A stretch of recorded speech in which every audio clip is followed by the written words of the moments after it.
Meus irmãos, a paz do Senhor, um bom dia a todos. Estamos mais uma vez no nosso Preparando-se para a EBD, fazendo o nosso comentário da leitura do próximo domingo. Comentário este que tem por objetivo auxiliar os professores da Escola Bíblica Dominical e auxiliar também os alunos da Escola Bíblica. Sabemos que existem muitos bons comentários na internet, no YouTube. Eu oriento a você que é aluno da Escola Dominical a entrar no YouTube e colocar o título da lição, seja ela de trimestres anteriores, você pode colocar o título da lição e o YouTube vai te levar a uma videoaula da referente à lição. Existem muitas videoaulas muito boas. Eu já acompanho videoaulas no YouTube há mais de década, há muito tempo eu acompanho e agora também começamos a fazer algum comentário para auxiliar os irmãos. Nós estamos estudando o terceiro trimestre da Escola Bíblica Dominical, da revista Betel Dominical, e estamos nesse trimestre estudando sobre o Evangelho de Lucas. E vamos hoje entrar na lição de número 2. A semana passada nós fizemos um comentário, inclusive a aula interativa com os alunos na Escola Bíblica Dominical no domingo também foi disponibilizada na internet. Se você colocar o título da lição, que é o Evangelho de Lucas, você vai encontrar. E na lição de número 2, nós estamos com o título O Espírito Santo no Evangelho de Lucas. De antemão, já fazemos uma distinção. O assunto de hoje não é paracletologia ou pneumatologia, que é a doutrina do Espírito Santo. Não é este o assunto de hoje. O assunto de hoje é o Evangelho de Lucas, só que o Espírito Santo no Evangelho de Lucas. A ênfase que o escritor Lucas deu ao Espírito Santo dentro do seu Evangelho. E isto é um tema muito importante porque desde o segundo século, quando os gnósticos já atuaram muito antes de Cristo, atuaram durante o ministério de Cristo e apostólico. Inclusive o apóstolo Paulo escreve uma carta, que é a carta aos Colossenses, para rebater o gnosticismo. O próprio João, que escreve no ano 100 o seu Evangelho, no ano 90 o seu Evangelho, ele também faz um Evangelho com ênfase teológica, um Evangelho para a igreja, na intenção de rebater também os gnósticos. E Marcos também faz o mesmo, só que em menor escala. Lá por volta do segundo século, o gnosticismo, pós o período dos apóstolos, apertaram mais a igreja nesse sentido. A igreja sofreu bastante com isso, e eles trouxeram a ideia de que Cristo não seria Deus e que o Espírito Santo também não seria Deus, não passaria de uma força. Hoje existem sistemas religiosos que dizem que o Espírito Santo é uma força, mas nós estamos estudando o Evangelho de Lucas, e em Lucas nós perceberemos que ele, Lucas, o escritor, aponta o Espírito Santo durante o seu Evangelho, e nós vamos observar isto hoje. Para a nossa utilização na aula, eu trouxe aqui a Bíblia King James atualizada, uma Bíblia de estudos muito boa, que ela traz alguns diagramas no Evangelho de Lucas para nos auxiliar. Para atender um irmão que me falou a esse respeito, o Evangelho de Jesus Cristo segundo nos escreveu Lucas, Evangelho de Lucas, tá bom? Aí trouxe aqui o livro de José Gonçalves ali do Piauí, próximo de nós aqui, que fala sobre Lucas. Trouxe também a Harmonia dos Evangelhos, esse aqui já é de Robert Thomas e Stanley Gundry. Ele vai falar da harmonia dos evangelhos, vai falar dos sinóticos, que nós já falamos na aula passada, Mateus, Marcos e Lucas, que são sinóticos, e vai falar também do Evangelho de João. Então, como nós estamos estudando Lucas, quando eu for me referir a Mateus ou Marcos, eu vou usar a expressão o Evangelho Sinótico de Mateus ou o Evangelho Sinótico de Marcos, porque eu estou com base em Lucas. Quando eu estiver com base em Marcos, numa outra ocasião, vou falar o Evangelho Sinótico de Mateus e o Evangelho Sinótico de Lucas. E João, sempre nos referiremos, ou me referirei a ele nestas aulas, como o quarto Evangelho, tá bom? Então será o Evangelho de João, o Sinótico de Marcos e o Sinótico de Mateus, e o quarto Evangelho, o Evangelho de Lucas, o Sinótico de Marcos e o Sinótico de Mateus, e o quarto Evangelho, que é o de João. Trouxe aqui também, para indicar para você, este livro da editora Vida, de John Walvoord, Todas as Profecias da Bíblia. Neste livro aqui, você vai poder contrastar, desde o Gênesis, profecias acerca de Cristo. Tem várias profecias acerca de Israel, profecias acerca do anticristo, tem várias profecias.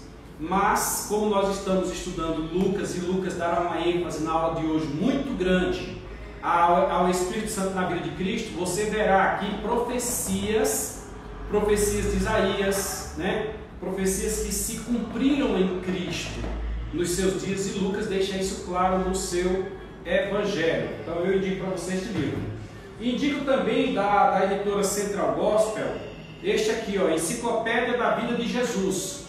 Ele aqui já não tem a intenção de focar em Lucas, ele faz uma narrativa da história de Jesus, seria muito parecido com a Harmonia dos Evangelhos, só que a Harmonia dos Evangelhos baseada exclusivamente em textos bíblicos. Ele aqui já faz uma narrativa histórica, ele conta uma história, e no conto dessa história ele faz um alinhavo entre os sinóticos e o quarto evangelho, que é o de João. Eu te indico este livro, ele é muito claro para compreender detalhes, por exemplo, costumes, por que Jesus foi apresentado no templo, o parentesco dele com João Batista, por que João Batista comia isso, comia aquilo, etc. Este livro, como se vestia, este livro vai esclarecer, te levando para o mundo, o ambiente em que ele viveu. Eu te indico também este livro, Enciclopédia da Vida de Jesus. Bom, a lição de hoje é a lição número 2. A capa da nossa lição, deixa eu pegar aqui com jeitinho para não estragar a minha, né? E aí eu guardo minhas revistas. Esta é a capa da nossa lição, certo? Nós estamos falando sobre Lucas, uma exposição bíblica e cristocêntrica do Evangelho, da misericórdia e do amor de Deus pela humanidade através da vida e obra de Jesus, o Filho do Homem. Já dissemos na aula passada o porquê que Lucas apresenta Jesus como o Filho do Homem, enquanto Mateus apresenta-o como o Filho de Deus. Lucas teve a intenção de mostrar que Jesus Cristo foi homem, até para erradicar alguns entendimentos que alguns têm acerca de Jesus, dizendo que ele naquele momento ele era Deus, por esse motivo ele não teria morrido na cruz, ele não teria sofrido, ele estava agindo como Deus. Ele era Deus, mas estava agindo como Deus. E não é bem assim que nós temos a interpretação da Bíblia Sagrada. Ele era plenamente homem, apesar de plenamente Deus, não usou o poder de Deus. Hoje nós entraremos na compreensão da fonte do poder que Jesus usou. Nós entraremos nela hoje, na lição de hoje. Que Deus abençoe o seu servo, o bispo Samuel Ferreira, que comentou tão sabiamente esta revista da editora Betel. Então vamos lá. Lição de número 2, o Espírito Santo no Evangelho de Lucas. Como já dissemos, não é uma pneumatologia ou uma paracletologia, ou seja, não é uma matéria do curso de teologia. Nós não vamos aprofundar sobre a pessoa do Espírito Santo. Nós vamos somente mostrar o Espírito Santo presente no Evangelho de Lucas. Já falamos do tema do trimestre, terceiro trimestre, segunda lição. Nós estudamos na lição 1, Lucas e seu Evangelho. O Evangelho escrito por Lucas, provavelmente quando Paulo estava preso em Cesareia após a terceira viagem missionária, teria Lucas escrito o Evangelho para Teófilo, Seria Teófilo um novo convertido ou seria Teófilo alguém que participaria do julgamento de Paulo? Seja qual for a linha, Teófilo recebeu este comentário das mãos de Lucas. Há uma terceira também linha de pensamento que diz que Teófilo bancou financeiramente a obra de Lucas. Então, por esse motivo, era comum que se fizesse referência àquela pessoa que, mesmo que direta ou indiretamente, aquela pessoa que bancou. Não sabemos se é o caso. Então, hoje estudaremos o Espírito Santo no Evangelho de Lucas. A lição de hoje, lição 2, ela tem como objetivo mostrar que o Espírito Santo teve um papel importante na vida de Jesus desde o início. Nós vamos ver o Espírito Santo aqui atuando desde Isaías, desde Gênesis, desde a punição que foi dada a Adão, a Eva e a serpente. Quando o Senhor disse que da semente da mulher nasceria um menino. Lá em Isaías nós vamos ter, Isaías falando a esse respeito, dizendo que um filho se nos deu, um menino nos nasceu. Um menino nos nasceu, um filho se nos deu. Menino, sexo masculino. E aí agora, depois nós teremos no Novo Testamento, quando o anjo Gabriel aparece a Maria e anuncia este menino, você vai conceber do Espírito Santo. Depois nós temos o nascimento do menino, os anjos estando presentes.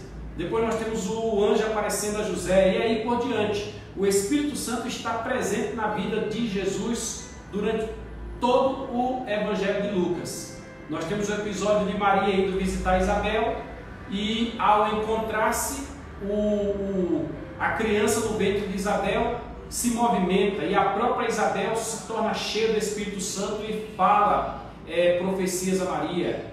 Nós temos a atuação do Espírito Santo lá no templo, quando Jesus foi apresentado por seu pai no templo. O ancião Simeão que estava lá era um homem dirigido e usado pelo Espírito Santo. A profetisa que estava lá também era usada pelo Espírito Santo, e assim por diante. Então nós temos uma presença maciça do Espírito Santo no Evangelho de Lucas durante toda a vida de Jesus Cristo. É um papel muito importante isso. Então mostrar. Segundo, apresentar o ministério de Jesus em sua forma sobrenatural, graças à ação do Espírito Santo. Ou seja, Jesus curou, Jesus ressuscitou, Jesus proferiu palavras, Jesus perdoou pecados, e as ações que ele fez entre os homens, aquelas ações que envolviam poder, até mesmo discernir espíritos, que a gente só vai entender depois quando o apóstolo Paulo escreve sobre os dons espirituais nas suas cartas.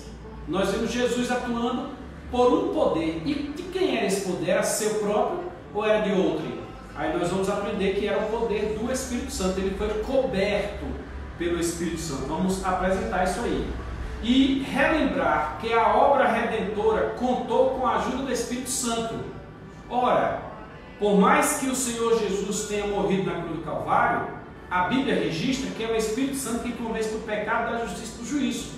Então a obra redentora, o convencimento do homem, ele tem a atuação inegável do Espírito Santo.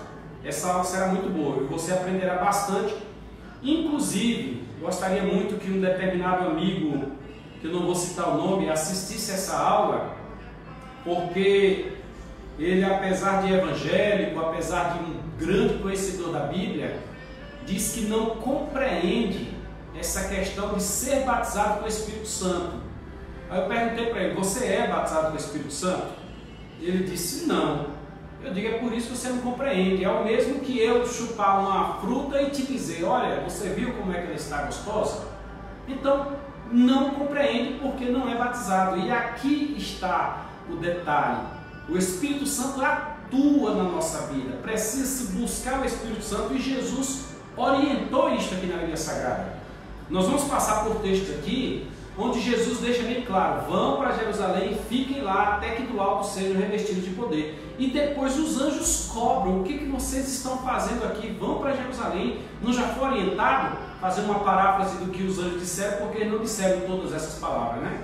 Então eu gostaria muito que o meu grande amigo assista essa aula e reconfira o texto bíblico, porque Deus tem uma grande obra para fazer na tua vida através da atuação do Espírito Santo na tua vida, tá bom? Vamos lá. Texto áureo da nossa lição está em Lucas, capítulo 24, versículo 49. Lucas 24 e 49. Tem um texto que eu gosto muito de citar em Lucas, que é o 24 e 45. O Lucas 24 e 45 diz: então abriu-lhes o entendimento para que compreendesse as Escrituras. Vai me ver esse texto na mente. O 24 e 49 vai dizer: e eis que sobre vós envio a promessa do meu Pai. Eis que sobre vós, sobre vocês, eu envio a promessa do meu Pai. Ficai, porém, em Jerusalém, até que do alto sejais revestidos de poder. O Senhor Jesus mandou que eles segregassem, reunissem-se em Jerusalém. E ele disse isso aqui quando ele estava já para ascender aos céus. Ele já estava no Monte das Oliveiras. Atos é uma sequência do que está aqui. Se você ler com cuidado, você vai perceber que aqui ele já tinha passado os 40 dias com os discípulos pós sua ressurreição. E neste momento ele vai ascender aos céus. Eles estavam preocupados se Jesus tomaria o reino, e Jesus passa-lhes a explicar que o reino dele é o reino vindouro, que nós vamos falar sobre isso também, que é o milênio. É o reino dos céus que vem sobre a terra, é o milênio. Muita gente desconhece o milênio, é uma promessa de Deus para os judeus, ela vai ser cumprida. E aqui Jesus diz: agora vão para Jerusalém e fiquem lá, até que do alto vocês sejam revestidos de poder. É o nosso texto áureo. Então a igreja, Lucas 24 e 49, a igreja depende do Espírito Santo. Precisa estar sob o Espírito Santo e ser revestida do seu poder. Verdade aplicada. O Evangelho de Lucas conta-nos a história de Jesus com a ativa participação do Espírito Santo. Então, tudo que você estuda sobre Jesus, esse livro vai dar uma ênfase muito boa, já falei a respeito dele, a Enciclopédia da Vida de Jesus, está com a atuação do Espírito Santo. Sem o Espírito Santo, Jesus não teria feito tudo o que consta na Bíblia Sagrada que ele fez. Que João disse que se as obras que ele fez fossem registradas em livro, cria João que nem os livros do mundo inteiro poderiam conter as obras que Jesus fez. Está lá nos últimos versículos do Evangelho de João. O nosso texto de referência está em Lucas, capítulo de número 11. Seria interessante você pegar uma Bíblia e abrir aí onde você estiver. Se você não tiver Bíblia, mas tiver internet, na internet você encontrará a Bíblia Sagrada. Então seria interessante você verificar. Dos versículos 9 a 13, Lucas 11, versículos 9 a 13.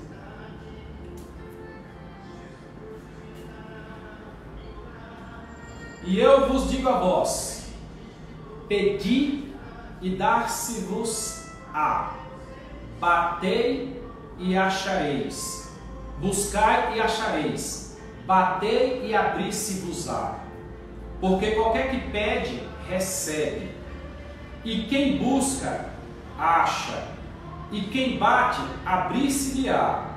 E qual pai dentre vós, que se o filho lhe pedir pão, lhe dará uma pedra? Ou também, se lhe pedir peixe, lhe dará por peixe uma serpente? Eu também, se lhe pedir, ou também, se lhe pedir um ovo, lhe dará um escorpião? Pois se vós, sendo maus, sabeis dar boas dádivas aos vossos filhos, quanto mais dará o Pai Celestial o Espírito Santo àqueles que lhe o pedirem. Olha que orientação extraordinária. Se você não pede, você não recebe. Esta semana eu tive uma experiência interessante com um colega de trabalho.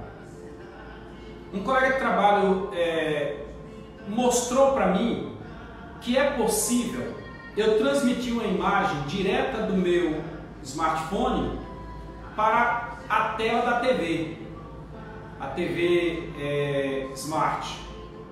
Eu não sabia. Quando ele me mostrou, ele disse: entre em qualquer vídeo. Eu entrei no vídeo, ele clicou no local e imediatamente a imagem transmitiu do meu aparelho para a TV. É algo tão simples que talvez qualquer criança que esteja me ouvindo e vendo neste momento poderá dizer, é severo, mas eu não sabia. E eu não sou tão alheio à tecnologia, mas eu não sabia. Depois que eu descobri isso aí, esta ferramenta já me serviu, isto foi essa semana, já me serviu quase 10 vezes. E facilitou bastante o trabalho que a gente faz, até mesmo o trabalho de preparação para essas aulas, porque às vezes tem algum conteúdo que você está com ele na tela do smartphone e agora eu joguei numa tela grande, facilitou bastante. Mas veja que mesmo eu tendo à minha disposição aquela ferramenta, eu não a utilizava. Por quê? Porque eu não a conhecia. Como é que alguém pode pedir algo se ele não sabe para que serve? E aqui no Evangelho de Lucas, o bispo Samuel Ferreira, ele nos leva para o campo para nos mostrar que existe esta ferramenta à nossa disposição. O Senhor nos disponibilizou o Espírito Santo, inclusive para nós, Igreja do Senhor, o Espírito Santo é o penhor, é a garantia de que Jesus Cristo virá nos arrebatar. O Espírito Santo é a fortaleza que nos faz suportar o inimigo, é a arma que nos prepara para ir à batalha. Então, neste momento, que nós acabamos de ler o versículo 13 do capítulo 11 de Lucas, o Senhor Jesus pronuncia essas palavras e diz, pois se vós, sendo maus, sabeis dar boas dádivas aos vossos filhos, ele se referia ali ao pão, ao peixe e ao ovo, pão, peixe e ovo, quanto mais dará o Pai Celestial o Espírito Santo àqueles que o pedirem. Então, meu irmão, a partir desse momento, eu te falo que existe, desde a eternidade, o Espírito Santo, que habita conosco, né, atuando no meio da igreja, desde o derramamento do Espírito Santo, desde o Pentecoste, em Atos capítulo 2. E a partir daquele momento, o batismo com o Espírito Santo se tornou comum, se tornou livre, disponível. Agora, detalhe, tem muita gente que não recebe o Espírito Santo porque não busca. E às vezes busca e não recebe porque quer para o próprio deleite, quer para se aparecer, quer para ser aquele que fala em línguas, quer para ser aquele que profetiza, quer para ser aquele que interpreta as línguas, aquele que tem o dom de curar. Não é desta forma. O Espírito Santo ele é concedido para quem quer trabalhar no reino de Deus, para benefício do reino, certo? Para que o reino de Deus cresça. Se o seu objetivo for este, você haverá de receber o Espírito Santo. Nós sempre oramos, toda semana nós oramos, e a nossa revista nos orienta esta semana a orarmos para que mais vidas sejam alcançadas por Deus. Nós temos um tanto que negligenciado a pregação do Evangelho. A tecnologia, ela abre-nos uma visão muito grande do que existe, mas nos segrega, nos separa de outras pessoas. E esta ausência da separação de outras pessoas tem nos levado a não pregar o Evangelho, se bem que poderíamos utilizar a tecnologia para este fim. Já pensou se você, cristão, passasse a utilizar a tecnologia para este fim? Tem uma música que diz: o que dirás, ó Deus, a meu respeito, se eu passar a fazer tal coisa?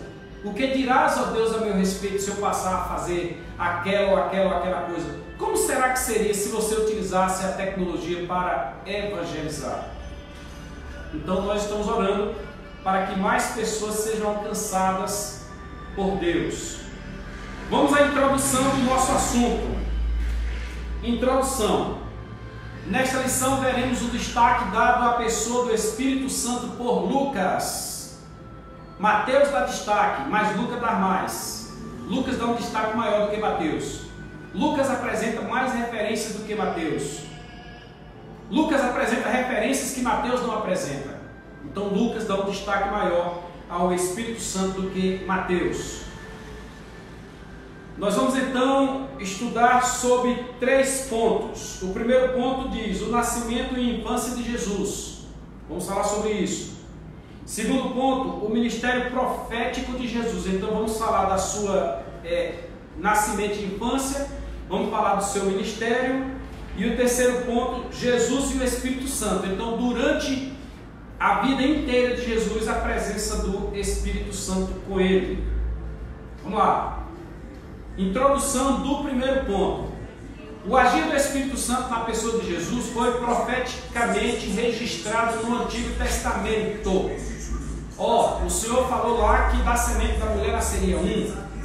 O Senhor disse a Isaías que um menino, sexo masculino, nasceria. Então está profetizado na Bíblia Sagrada, né? Desde sua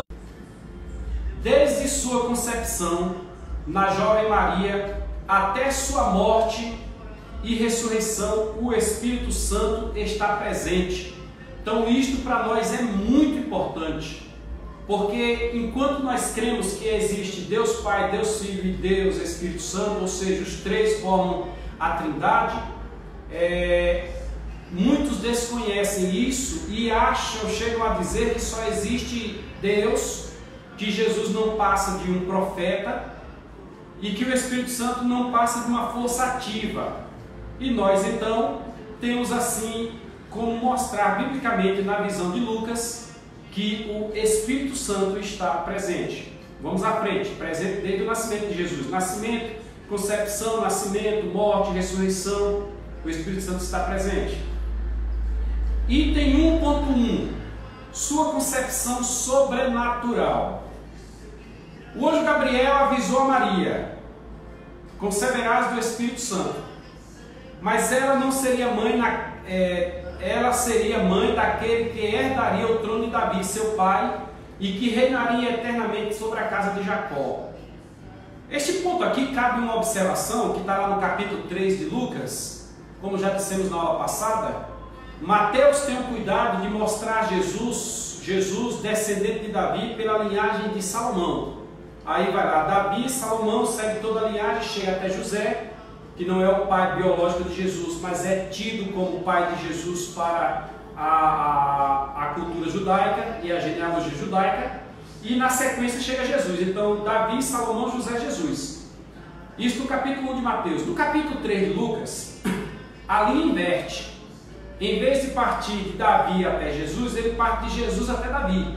Só que ele mostra Jesus, José, Maria, porque mulher não contava genealogia, então José, Maria.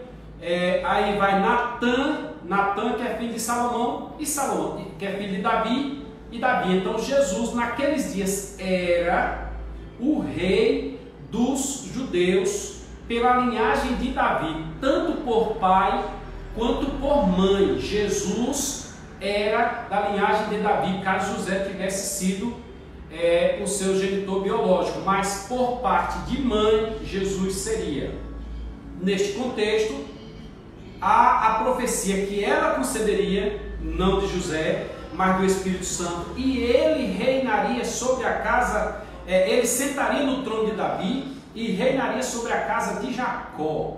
Jacó aqui é a descendência da família de Maria. Se você buscar lá, você vai encontrar Jacó nos ascendentes de Maria.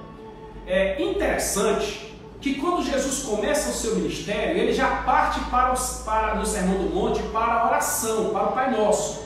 E no Pai Nosso ele diz: venha a nós o teu reino, Pai nosso que estás no céu. E aí já faço uma outra observação. Os judeus, assim como algumas religiões, não tinham a compreensão lá no Antigo Testamento do céu. Tem coisa do céu que eles não comentavam, como algumas religiões não comentam. Algumas religiões só apontam para o que vai acontecer aqui na Terra, no paraíso, que nós entendemos na Bíblia como no milênio. É no milênio que aquilo vai acontecer. Aí dessa forma eles não ensinavam o céu. Quando Jesus vem e inicia seu ministério, já no capítulo 6, me parece, do Evangelho de Mateus, que tem o Pai Nosso, ele já começa dizendo: Pai nosso que estais nos céus, santificado seja o vosso nome. Venha, desça, venha a nós o teu reino. Venha, tu estás no céu e o teu reino venha. Venha a nós o teu reino, seja feita a tua vontade, assim na terra como no céu.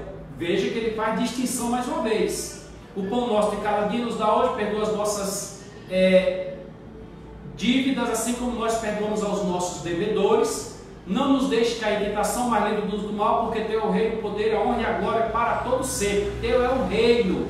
Então, está sendo dito aqui pelo anjo a Maria que este que nasceria dela, Jesus, herdaria o trono de Davi e reinaria eternamente sobre a casa de Jacó.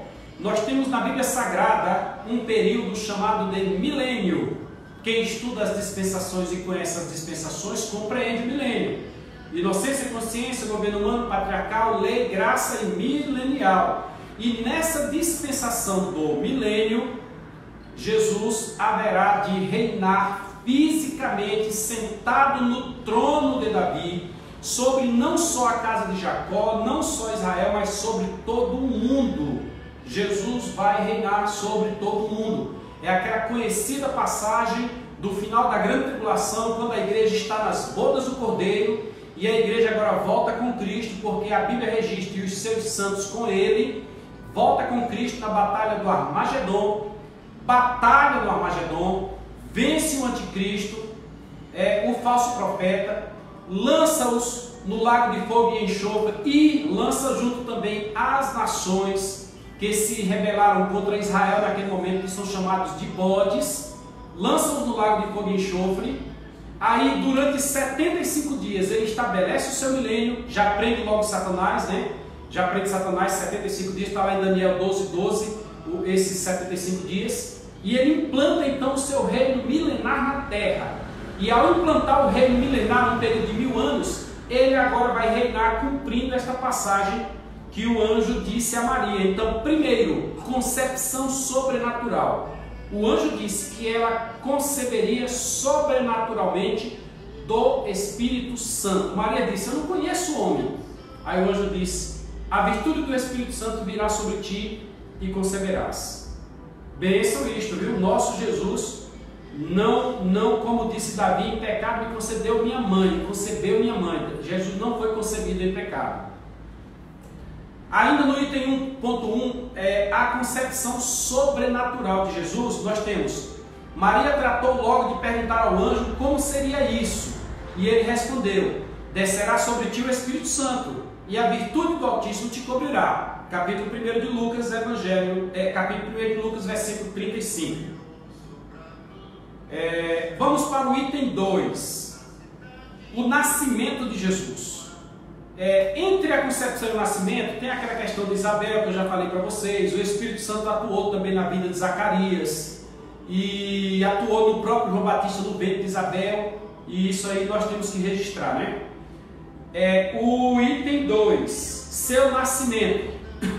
Havia uma profecia em Miqueias, no capítulo 5, verso 2, que dizia: e tu, Belém Efrata, posto que pequena entre os milhares de Judá, de ti me sairá o que governará em Israel. Profecia sobre Belém. Em cima fica a Galileia, embaixo fica a Judéia. Nessa época era assim que era dividida pelo Império Romano: província da Galileia, província da Judéia, e no meio fica a província de Samaria. Eram 3 governos diferentes: um governo na Judéia, um governo em Samaria e um governo na Galileia. Jesus, seus pais, moravam na Galileia, mas José era de Belém. Então era necessário que, como o Império Romano estava fazendo um recenseamento do povo para saber quantos eram e até para manter um controle, né? Os recenseamentos são importantes porque o governo sabe quanto de comida, quanto de remédio, quanto de trabalho, quanto de riqueza, quanto de armas.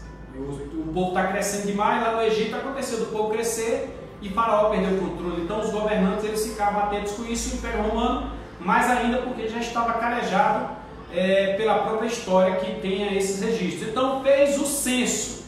E nesse censo José foi obrigado a descer lá da Galileia para Judá, e em Judá até a sua cidade, que é Belém, porque lá tinha os registros. Hoje, por exemplo, quando alguém quer casar, é obrigado, por regulamentação do CNJ, do Conselho Nacional de Justiça, ir até a cidade onde ele foi registrado e de lá trazer uma certidão atualizada, com no máximo 3 meses. Então, mais ou menos nesse sentido, é o que aconteceu com José. José teve que descer e Maria, sua mulher, estava grávida, né? Maria já tinha passado aquela ideia de que José haveria de fugir, etc. Maria estava grávida e José então desceu com Maria para Belém. Mas tinha uma profecia de Miqueias que dizia: de ti me sairá o que governará em Israel.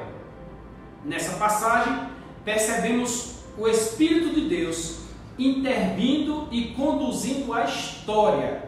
O Espírito de Deus lá atrás em Miqueias, antes do cativeiro babilônico. Miqueias é um dos profetas menores, Miqueias profetizando acerca do nascimento de Jesus. É lógico que na época não sabia que se tratava de Jesus, como muitas profecias acontecem hoje. Nós temos uma profecia de Isaías 66, verso 8, que está registrada nesse livro aqui, Isaías 66, 8, que diz que quem já viu tal coisa, quem ouviu coisa semelhante, poderia nascer uma nação em um só dia, mas Sião está de parte, já deu à luz seus filhos, etc, etc. Essa profecia se cumpriu em 1946, agora na nossa era, depois da Segunda Grande Guerra Mundial, depois de Auschwitz, depois de Hitler e o nazismo matar mais de 6 milhões de pessoas, de judeus.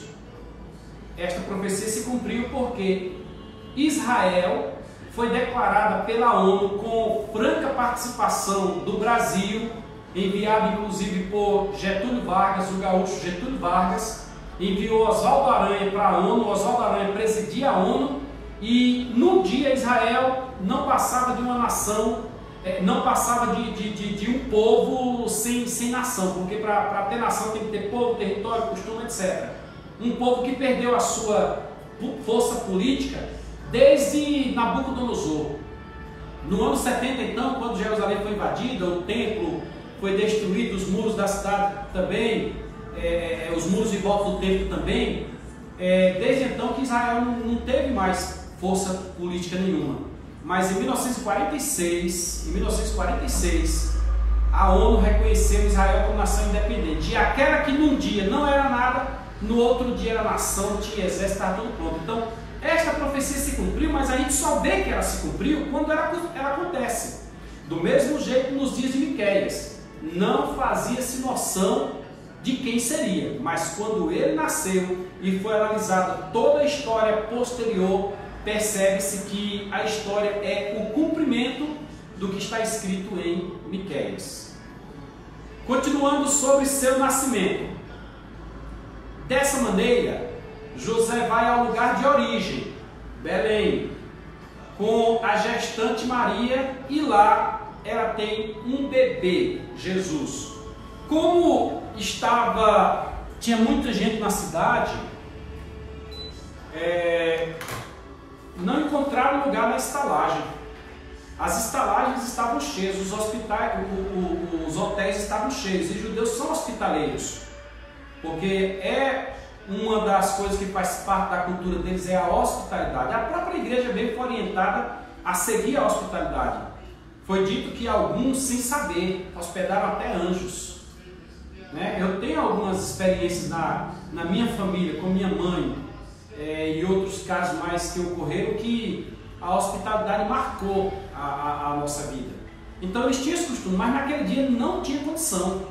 Belém estava recheada de pessoas para o recenseamento. Então a solução foi José ir para um local pelo menos protegido, pelo menos coberto. E esse local foi a estribaria.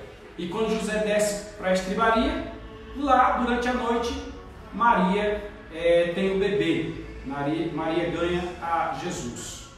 Ainda no primeiro ponto, indo agora para o item 3, passamos o item 1, que é sua concepção sobrenatural, o item 2, seu nascimento. No item 3 tem o seu desenvolvimento. E é interessante que está registrado que Jesus crescia em graça e em sabedoria. E aqui me permitam fazer um comentário aplicativo Percebam todos que aos 12 anos, Jesus está em Jerusalém, no seu Bar Mitzvah, quando ele faz a leitura pública da lei, se torna maior para a sociedade israelense, que Jesus, diante dos sábios, dos doutores, não é doutores médicos, é doutores da lei, os sábios, os entendidos, os escribas, Jesus dá aula perante eles. Jesus passa 3 dias conversando com eles e eles exploram o conhecimento daquele menino assim com muita graça, sabe? Eles ficam admirados como aquele menino conseguia ter tanto conhecimento. E aqui eu chamo a atenção para os pais. O que é que você tem ensinado a seu filho? Um pastor que já pastoreou sobre mim, ele disse que uma criança é como uma folha limpa, sem nada escrito. Que quem coloca as primeiras palavras ali somos nós. Então, quando eu vejo uma criança que está mentindo, uma criança que está com mau procedimento, uma criança que está xingando, uma criança que está, às vezes, para nos hospitais, em coma alcoólico, criança em coma alcoólico, porque ela é pequena, não aguenta aquela quantidade de álcool no seu corpo. Quando eu vejo uma criança sendo utilizada para aviãozinho de droga, ou quando eu vejo uma criança que sabe xingar, sabe fazer tudo que não presta, mas não conhece nada da Bíblia, e muitos casos filhos de crente, eu não consigo olhar para a criança e ver a culpa da criança. Eu só consigo olhar e ver os pais no lugar dessa criança, porque a culpa é dos pais. A Bíblia orienta que deve-se ensinar o menino no caminho, andando com ele para que ele aprenda o caminho. E aqui Jesus, com 12 anos, um período em que ele poderia ser uma criança mal criada, uma criança mal orientada, uma criança desinformada, Jesus aparece dando aula diante dos doutores. Eu só tenho crédito para dar para Maria, linhagem de Davi por Natã, e crédito a dar por José, linhagem de Davi por Salomão.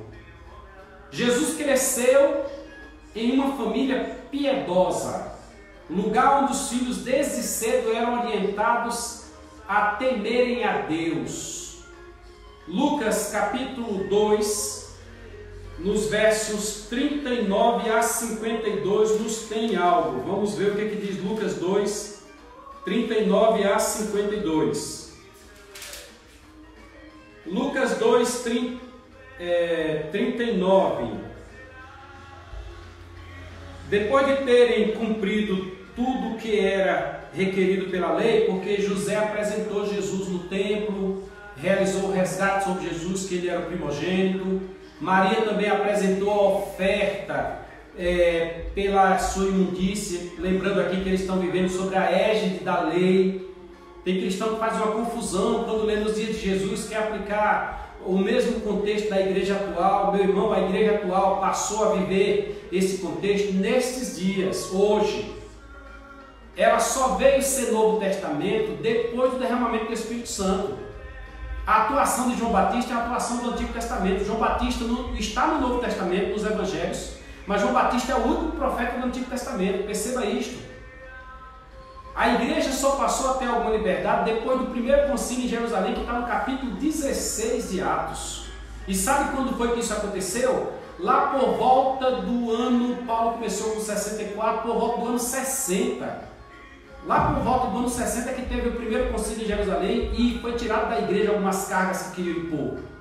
Então entenda, nesses dias aqui, sim, José apresentou o sacrifício, sim, Maria também apresentou o sacrifício. O próprio Senhor Jesus deu orientações dentro do sistema da lei mosaica. Jesus disse ao cego, vai e te apresenta ao leproso, vai e te apresenta ao sacerdote e paga a oferta correspondente.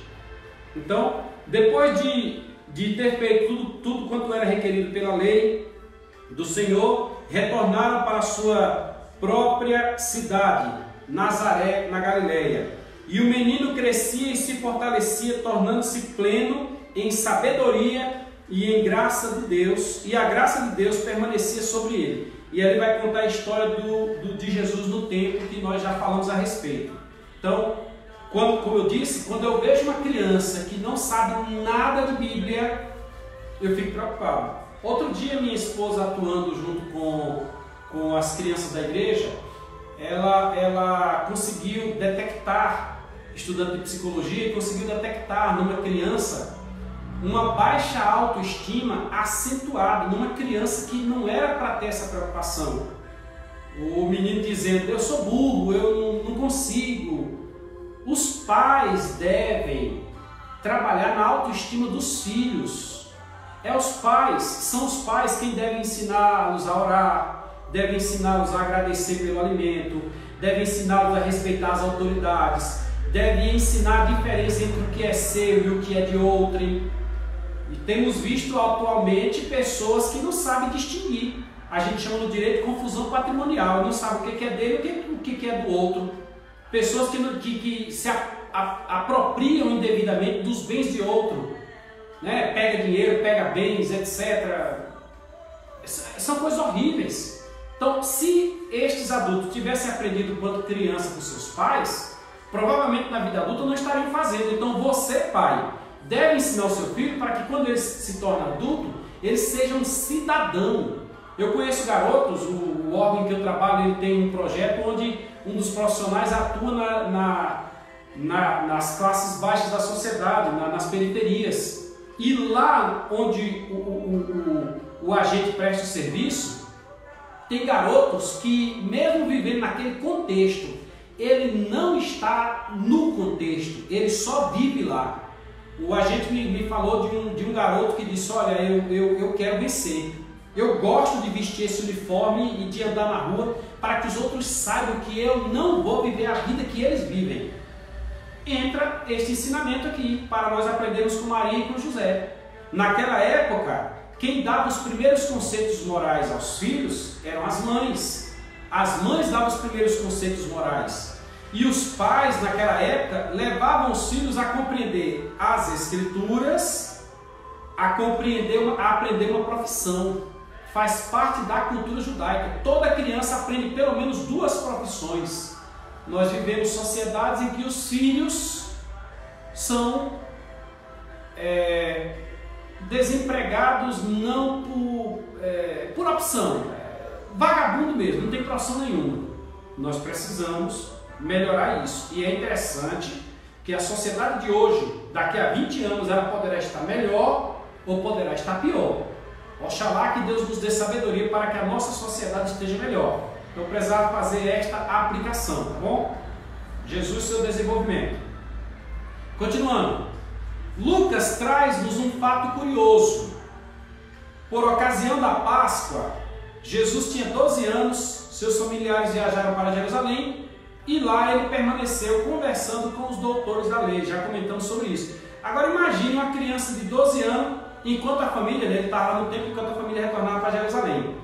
Imagine uma criança de 12 anos sentada diante dos doutores, questionando os doutores da lei acerca da lei mosaica. Certamente os doutores citavam as profecias e ele retrucava, dizia, mas esta profecia é do profeta tal, não é do profeta tal? E o profeta tal que viveu na época tal disse tal coisa, inclusive ele falou isso porque ele estava antes do cativeiro, ele estava depois do cativeiro. Olha a sabedoria desta criança. Prova que seus pais o orientaram. Seguindo, a inteligência, submissão e desenvolvimento de Jesus não deixa dúvida de que também era assistido pelo Espírito Santo. O pai de Jesus ensinou-lhe uma profissão, era carpinteiro, a carpintaria.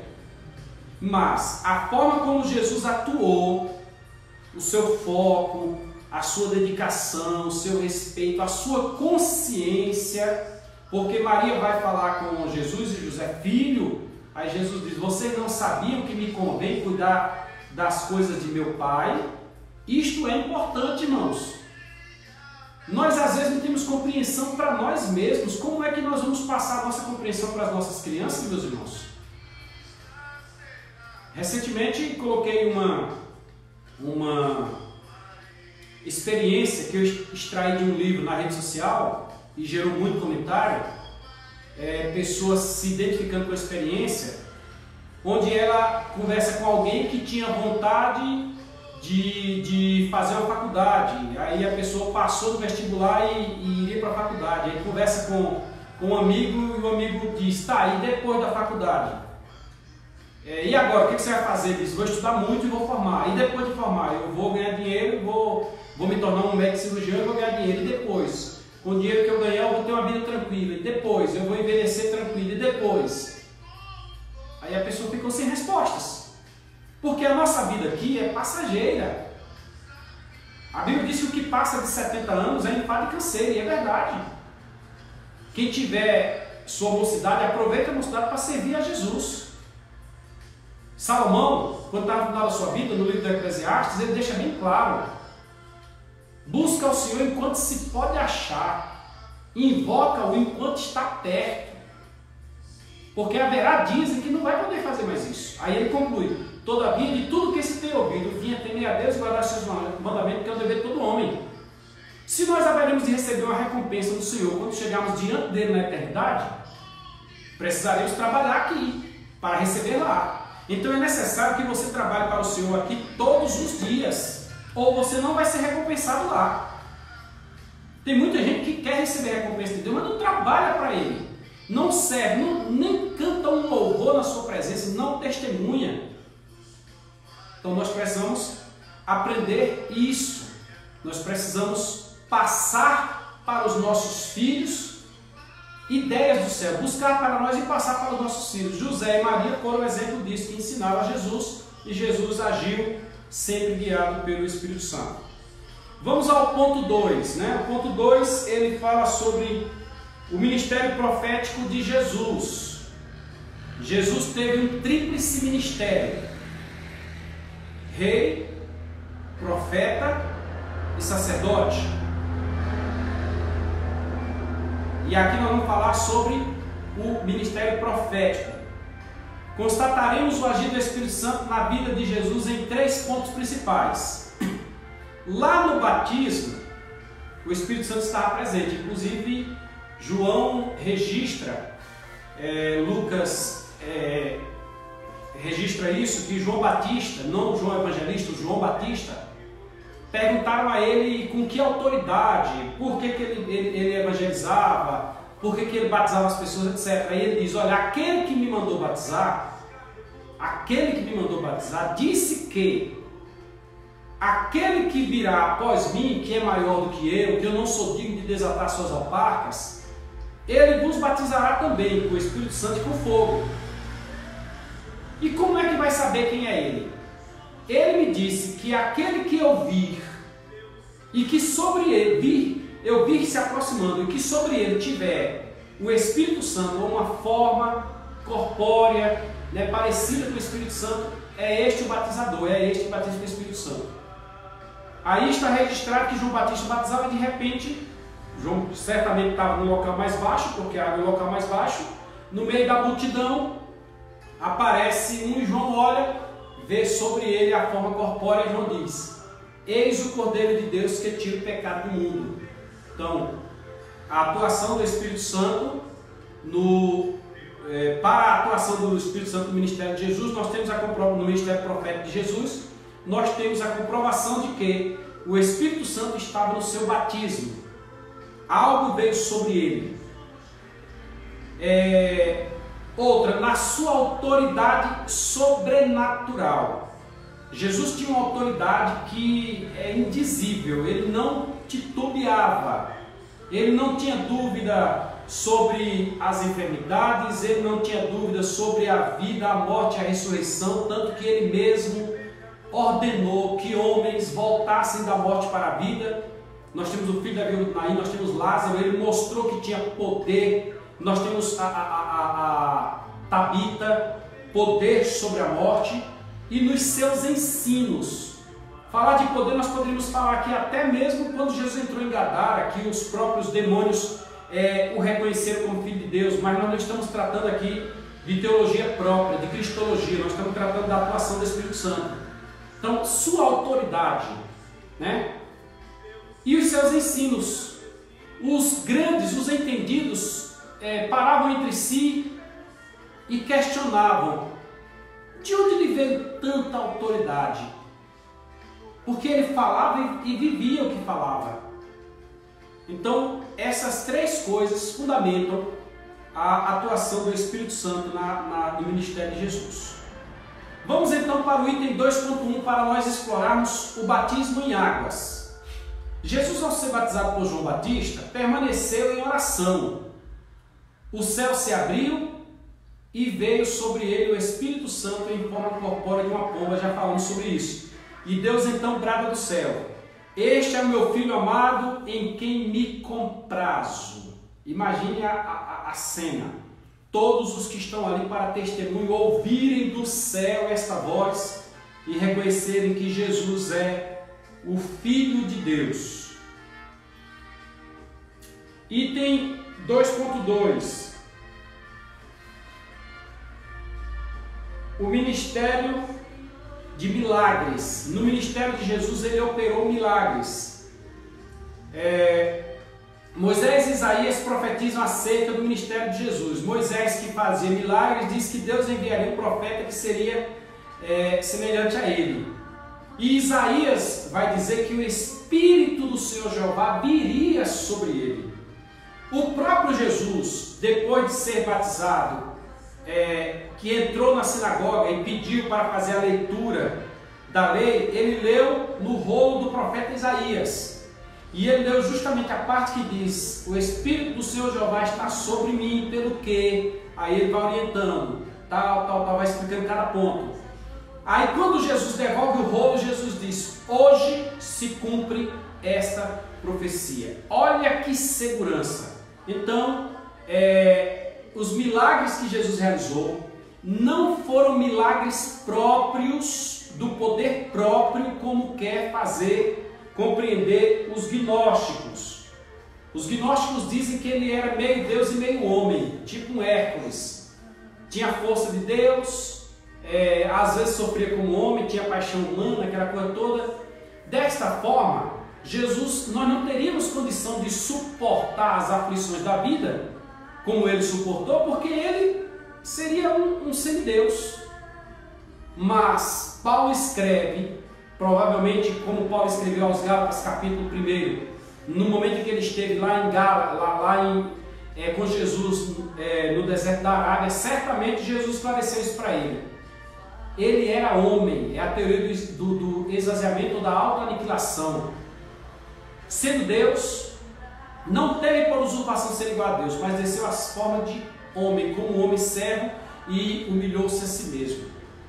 Então, mesmo ele tendo todo o poder me é dado dos céus e na terra, ele não usou o poder. Mas quando o Espírito Santo veio sobre ele, esta parcela, esta sombra do Espírito Santo sobre ele, é de onde advém o poder que ele utilizou para curar, para fazer outras coisas, ressuscitar mortos, etc.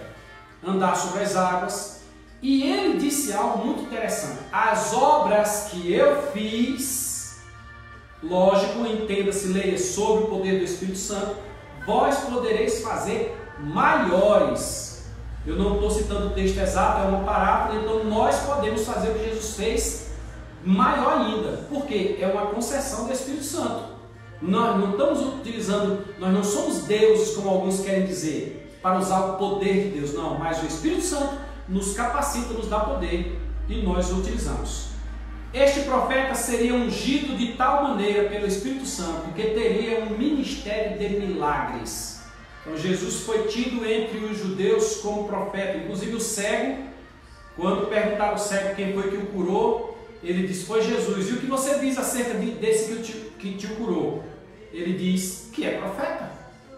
Que é profeta. O povo já tinha experiências com isso. Tinha exemplo de Elias, de Eliseu. Tinha exemplo de outros homens de Deus na história. Exemplo de João Batista e agora exemplo de Jesus. Então, no batismo, no ministério profético e nos ensinos.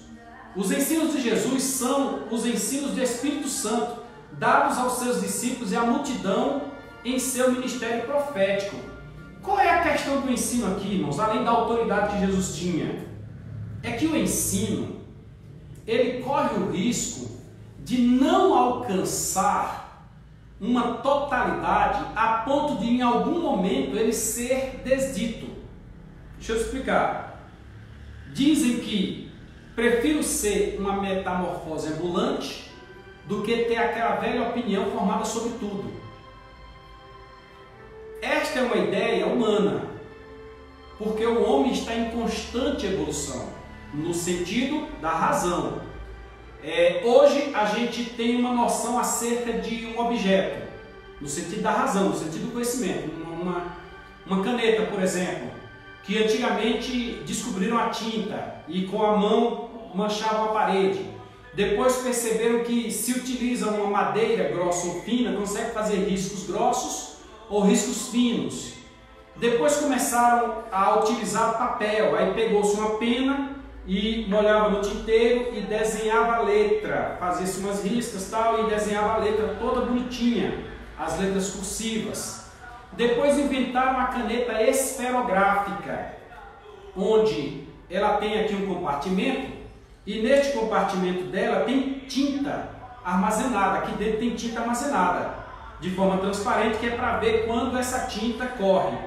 Aí colocaram uma esfera na ponta, aqui é uma esfera, esferográfica, grafia, escrita através de uma esfera, facilitou bastante. Mas esta caneta, a tinta não descia, a tinta ficava embolorada aqui no meio. Aí alguém inventou o furinho, fez o furinho, a tinta começou a descer. E daí nós já temos outros tipos de caneta, temos a caneta tinteiro e chega até a Mont Blanc. É nesse sentido que eu falo da evolução. Mas nós, enquanto não temos essa visão completa e aos poucos as situações vão se revelando para nós, por isso nós temos uma certa dificuldade de interpretar a Bíblia, aos poucos as coisas vão surgindo. Tem-se que quando Jesus falou, ele já falou tudo. Nada do que Jesus falou sofreu acréscimo. Existem religiões que, vez por outra, eles acrescentam alguma coisa aos seus entendimentos. É um outro evangelho não sei o que, é a complemento do evangelho não sei quem. Mas a Bíblia Sagrada, e aí onde entra a inspiração plenária da Bíblia, por Lucas, por João, por Mateus, por Moisés, né? A inspiração plenária da Bíblia está do mesmo jeito que ela foi escrita há muitos anos, há centenas de anos, há milhares de anos. A Bíblia está do mesmo jeito. Desta sorte, os ensinamentos de Jesus, além de com autoridade, foram plenos. O que Jesus falou, veio Paulo e entendeu, interpretou e passou para a visão da igreja. E ainda hoje nós lutamos para compreender tudo que Paulo falou.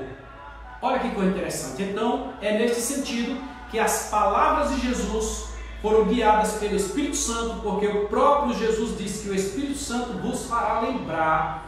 O Espírito Santo nos orienta a termos a palavra exata no momento exato. Um texto que ele é explicado por alguém utilizado pelo Espírito Santo é muito diferente de alguém que não tem o Espírito Santo. Quem não tem o Espírito Santo pode trazer toda a sua técnica, não alcança o objetivo, mas quem tem o Espírito Santo, às vezes um gesto faz com que explique muita coisa e todos são alcançados. Então Jesus ensinou pelo Espírito Santo. Toda a sabedoria e o ensino do Mestre Jesus vem de fato dele ser ungido pelo Espírito Santo. Então ele foi ungido pelo Espírito Santo e assim falou, né? Vamos para o ponto 3 para nós começarmos a encerrar a nossa videoaula. Quero dar um abraço aqui a todos os que estão acompanhando ao vivo. Temos muitas pessoas acompanhando ao vivo. Deus abençoe e quero cumprimentar especialmente os dirigentes das nossas congregações. Um abraço ao meu pastor, o pastor Zé Carlos, um abraço ao evangelista,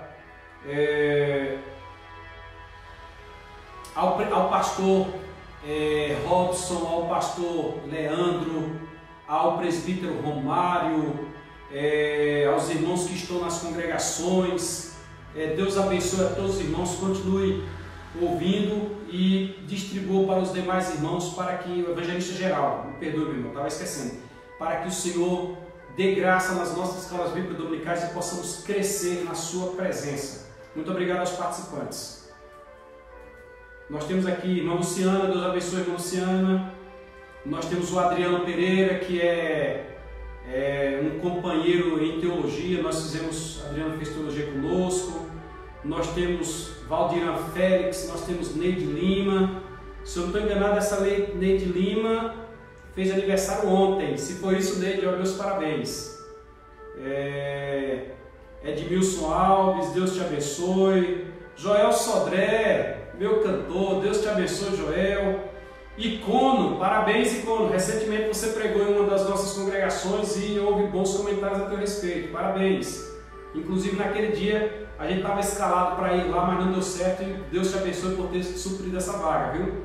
A irmã Elis Batista, que é nossa aluna e colega de curso de teologia.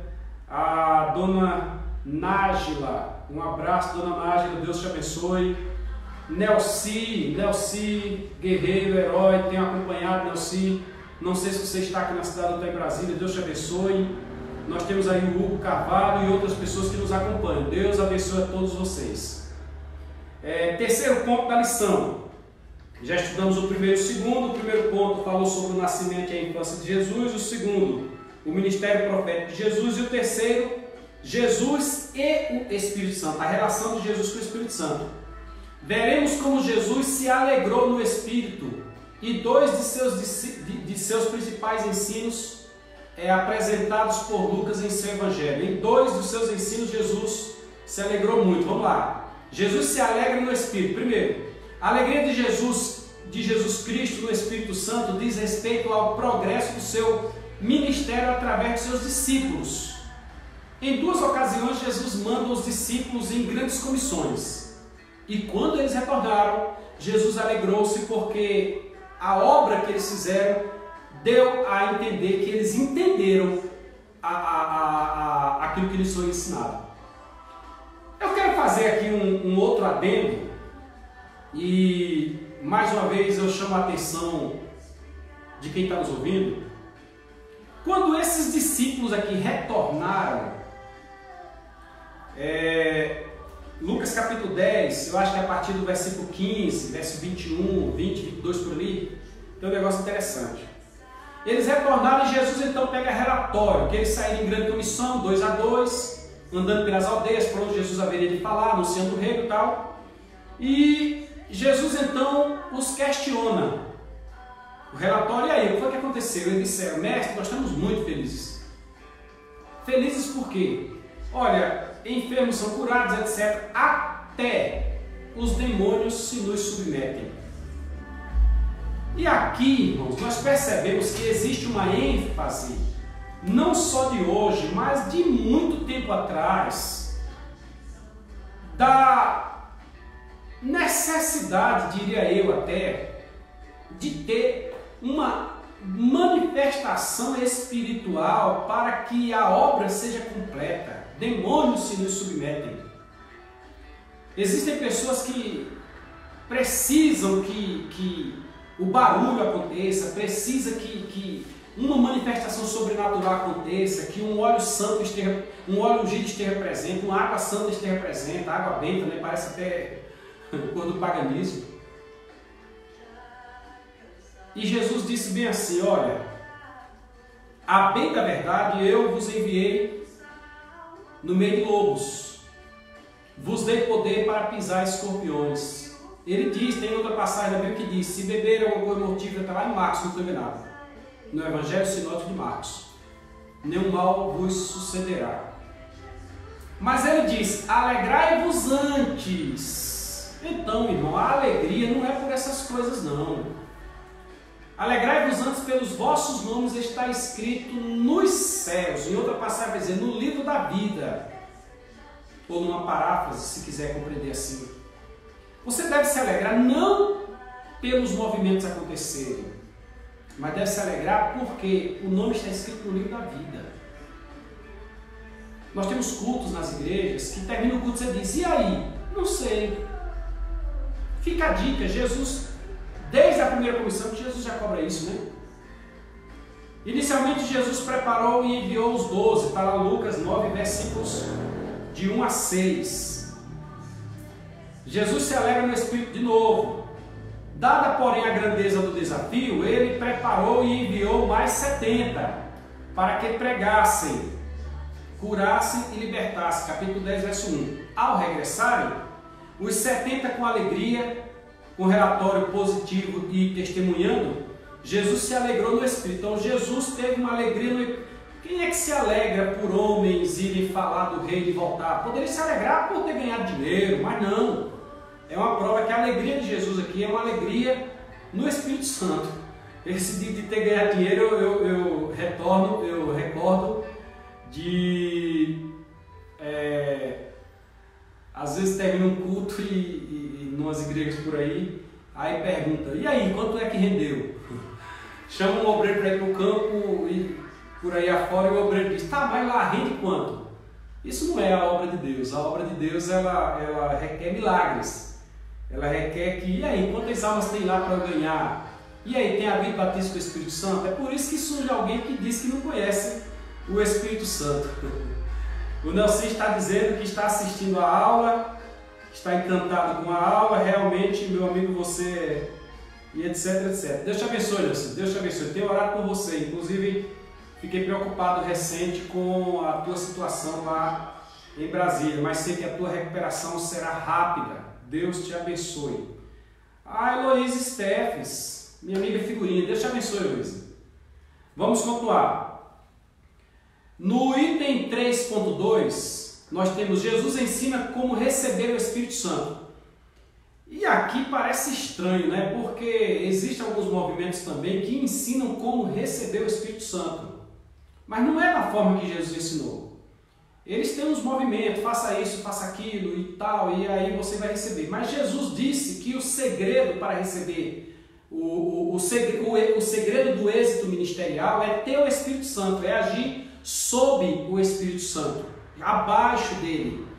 E o meio que tem de receber o Espírito Santo é ir orar, é buscar. Nós já vimos que o próprio Jesus disse, será que o vosso Pai não vos dará?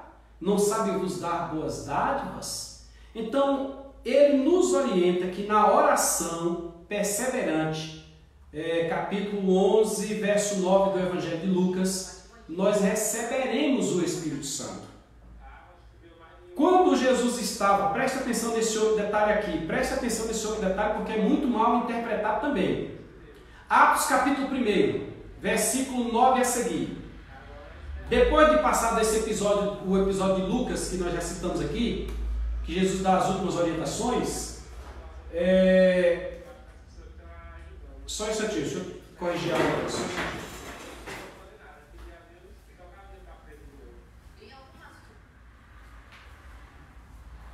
Depois desse episódio, Jesus está com os discípulos, cerca de 500 irmãos, é o que registram as cartas, as cartas mesmo. E ele sobe perante a vista deles, ele ascende, ele sobe. E de repente uma nuvem, está lá em Atos capítulo 1, você pode ler, está dos versos 1 até o verso 11, com ênfase aos versos 9, 10 e 11. Aí Jesus sobe e de repente a nuvem o fecha, né?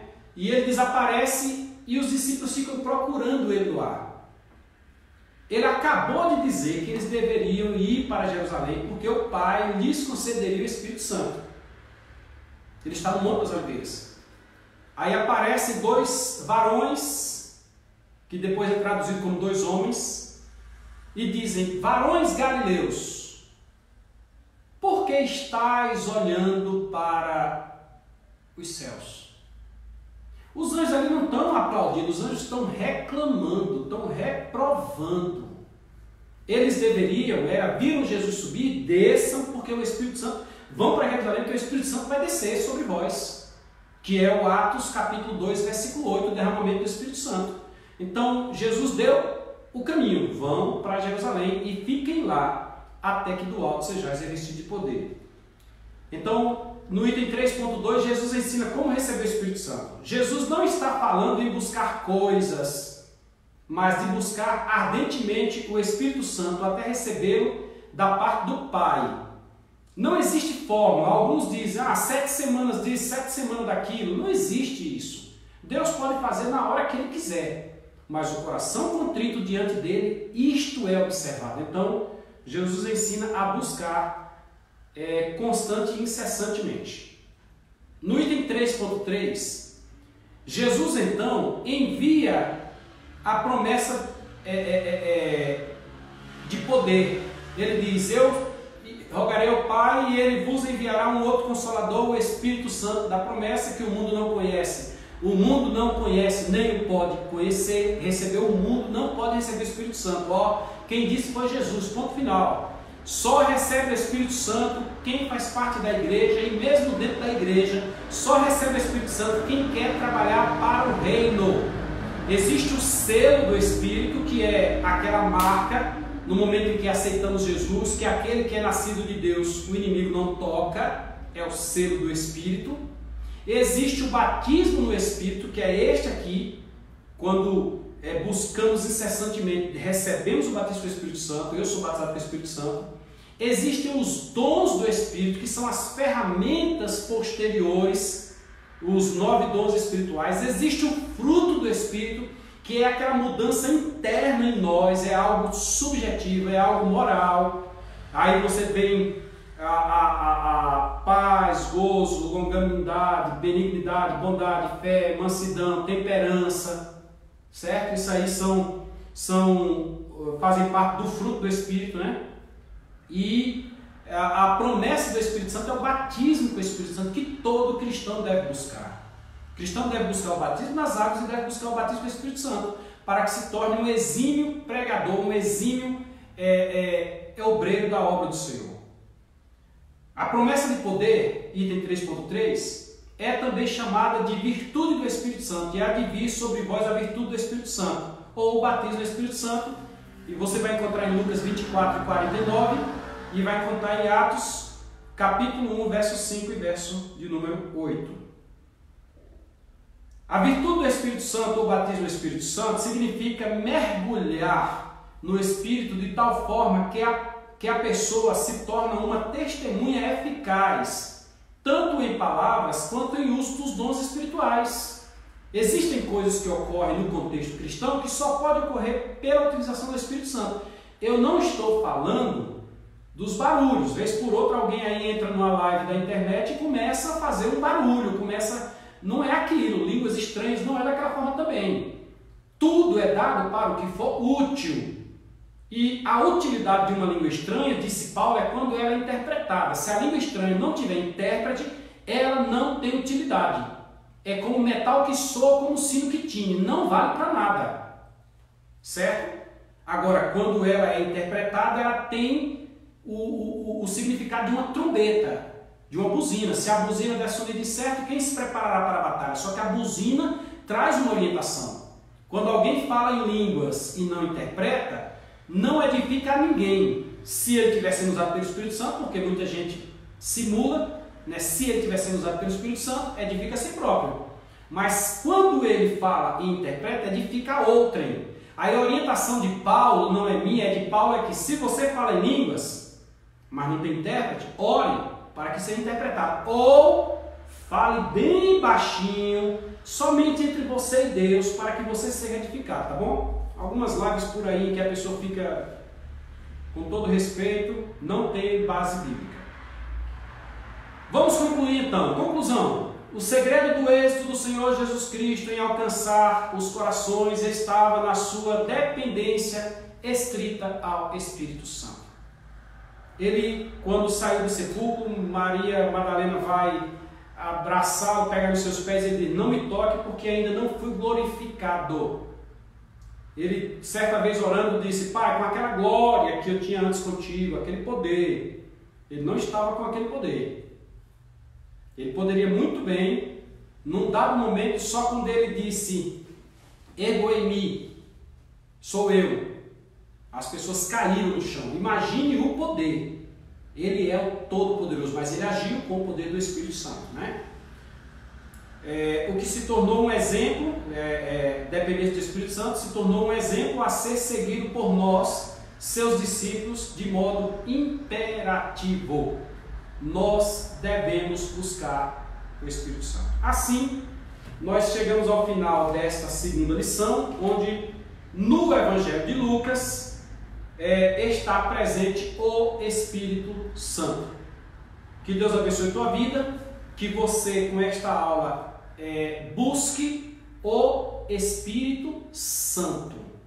Tá? O Espírito Santo dá promessa para que o Senhor te revele outras coisas. E se ainda tiver com a Bíblia aí, leia Lucas 24 e 45 e você vai ver que existe muito mais coisa para você no Evangelho de Lucas. Deus te abençoe e até a próxima semana.